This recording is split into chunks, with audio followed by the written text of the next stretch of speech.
entender ese no hacer nada, ese hacer el más mínimo gesto de oposición. Decía, y vuelvo a repetir, la ilustre representante del Ministerio Fiscal, refiriéndose a jurisprudencia copiosa de esta sala, que no hace falta una resistencia heroica en la mujer, que no hace falta absolutamente que ponga en riesgo su vida ni que haga acciones absolutamente heroicas. Pero manifestar la oposición y la negativa mínimamente exige que quede perfectamente claro, o meridianamente claro, o posiblemente claro, o mínimamente claro para el comportamiento de un ciudadano exactamente igual, que no se quieren mantener esas relaciones. Pues fíjese que si su comportamiento no lo fue, que ella misma valoró, de nuevo insistimos, en un ejercicio máximo de honestidad por su parte, en su declaración el hecho de considerar que que ellos mismos pudieron entender de manera errónea lo que ella no quería hacer. El único problema es que lo que nosotros entendemos es que ella sí quería hacerlo. Y ahí nos iríamos a por qué denunció, porque es fundamental saber por qué denunció el móvil espúreo que en un momento determinado podría tener. Y el móvil espúreo, y valga la redundancia, sin duda viene por ese móvil que le sustrajeron, por ese móvil que alguno de ellos se llevó. De hecho, uno de mis clientes lo reconoció que lo había sustraído. No tenía justificación, no tenía motivo, porque evidentemente entenderán que en forma alguna era dejarla incomunicada. Se encontraba en el centro de Pamplona, solamente tenía que salir a la calle para estar comunicada, solamente tenía que apoyarse en un portero electrónico para que todos los vecinos lo hubieran atendido. No había ningún sentido de que se llevaran ese móvil, nada más que un sentido económico y un sentido ridículo. Pero ese móvil a ella sí le supuso una alerta.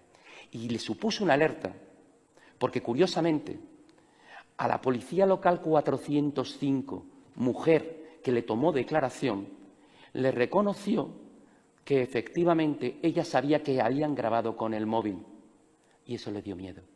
Y le produjo un miedo lógico, un miedo natural. En lugar de haber estado con 5 chicos normales, 5 tipos más o menos agraciados, he estado con 5 sinvergüenzas que no me han violado, no me han agredido sexualmente, no han abusado de mí, pero me han robado y mañana pueden colgar las imágenes en cualquier red social y me pueden hundir la vida. Y eso le produjo pánico. De su declaración se puede observar cómo ella prácticamente se limita a su declaración, su primera declaración en su denuncia, se limita a colegir sistemáticamente y a asentir sobre las preguntas que les van formulando. Pero, señores miembros excelentísimos señores, sepan una cosa, la policía 405, que fue la que le toma declaración, insisto, mujer, no fue citada ni por el Ministerio Fiscal, ni por el Ayuntamiento de Pamplona, ni por el Ayuntamiento por la Comunidad Foral, ni mucho menos por la acusación popular. Qué curioso, qué curioso.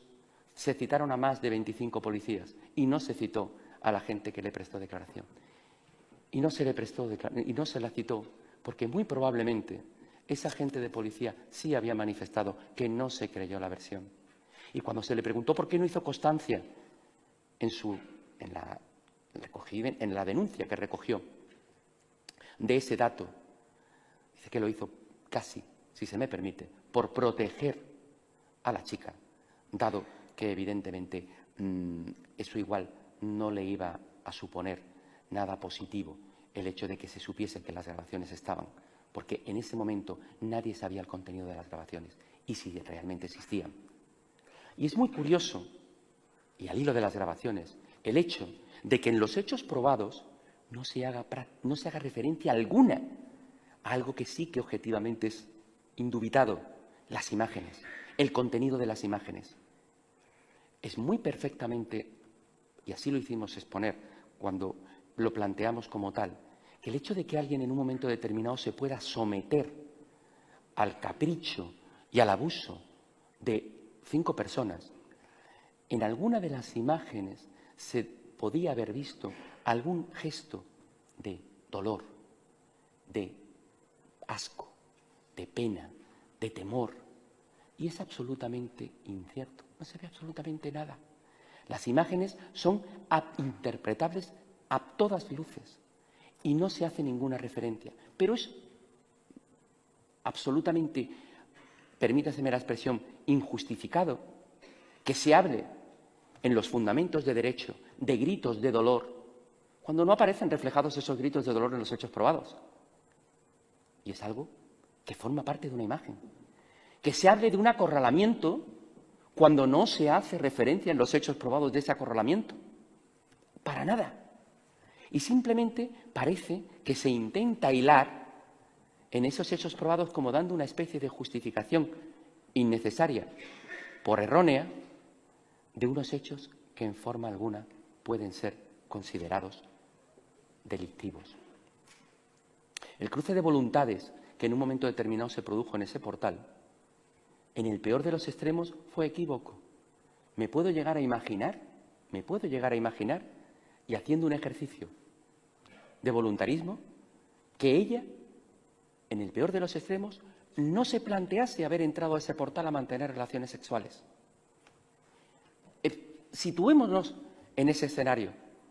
Lo que no puedo entender es que sin que se ejerciera ningún tipo de violencia, sin que se ejerciera ningún tipo de amenaza de un mal cierto, posible, sin que se ejerciera ningún tipo de expresión, en el mismo instante en el que comenzaron a mantener relaciones sexuales, en el mismo instante en el que empezaron esos, llamémosle, juegos preliminares, por decirlo de alguna manera, o que se comienza a desnudar, no hiciera el menor gesto. Nadie se queda en shock de manera inmediata. La reacción es la normal. ¿Qué haces? ¿Pero qué hacéis? Pero no. ¿Y saben por qué no lo hizo? Porque no es verosímil esa explicación. No puede tener ningún asiento de verosimilitud. Por eso, señorías, entendemos que los hechos probados no tienen ningún tipo de acomodo en la actividad probatoria llevada a cabo por la Sala. Y, por lo tanto, entendemos que deben ser revocados. Pero no en virtud del principio de inmediación, sino en virtud del principio de irracionalidad de los mismos, en virtud del análisis de la prueba practicada y los fundamentos de derecho. No podemos por menos, y no nos resistimos, y tenemos que, incluso agradecerlo, plantear que todos o buena parte de los argumentos que traemos a esta sala como consecuencia de nuestro recurso de casación forman parte de lo que es el voto particular del magistrado disidente. Magistrado que hace una sentencia que es, para nosotros, simplemente absolutamente descriptiva y que además responde punto por punto a cada una de las afirmaciones que se vierten en la sentencia dictada por el voto mayoritario y ratificada por el Tribunal Superior de Justicia, y que, a nuestro entender, a nuestro humilde entender, no debe ser otra que la sentencia que debe dictar esta sala y a la que debe surtir los parámetros para que sean los que sean considerados por esta sala. Como creo que prácticamente he agotado mi tiempo, simplemente quiero hacer referencia y remitirme de nuevo igualmente a, en la impugnación, considerar brevemente aspectos a los que se han manifestado de contrario. Se accede a las pretensiones del actor, de los actores, los autores, por una posición de superioridad. Absolutamente para nada. Absolutamente para nada, y entendemos que se han puesto de manifiesto en los argumentos, pueden ser utilizados en el mismo sentido para comprender que no se accede absolutamente a pretensión alguna.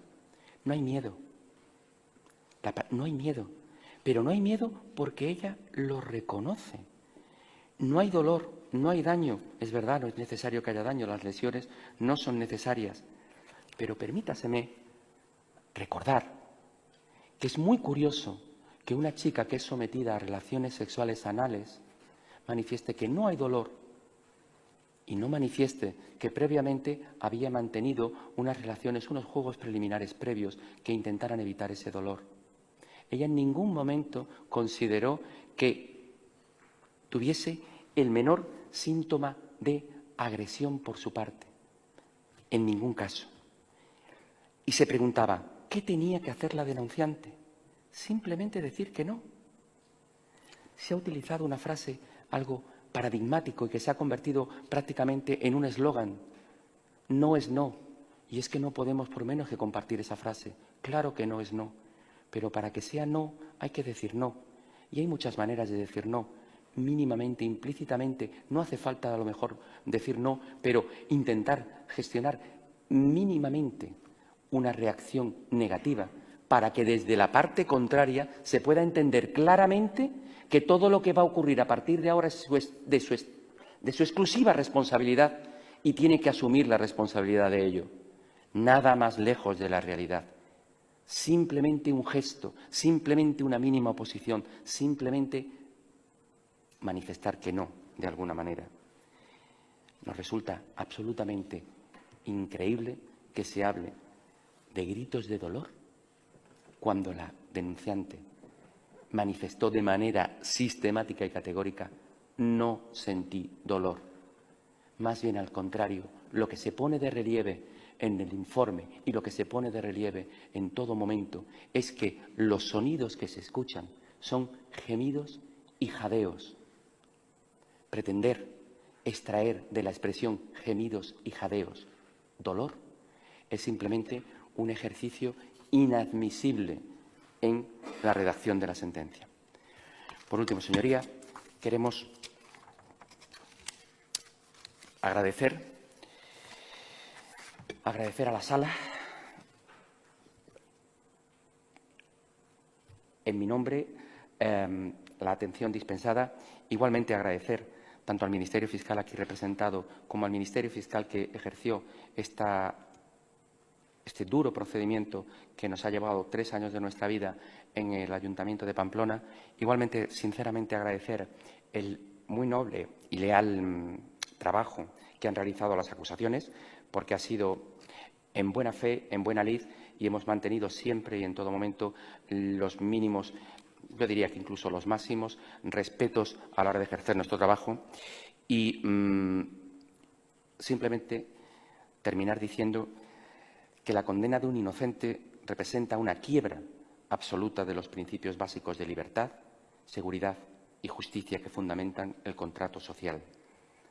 Siendo así que el derecho constitucional a la presunción de inocencia constituye el presupuesto nuclear de todas las garantías del proceso y, por ende, del Estado de Derecho.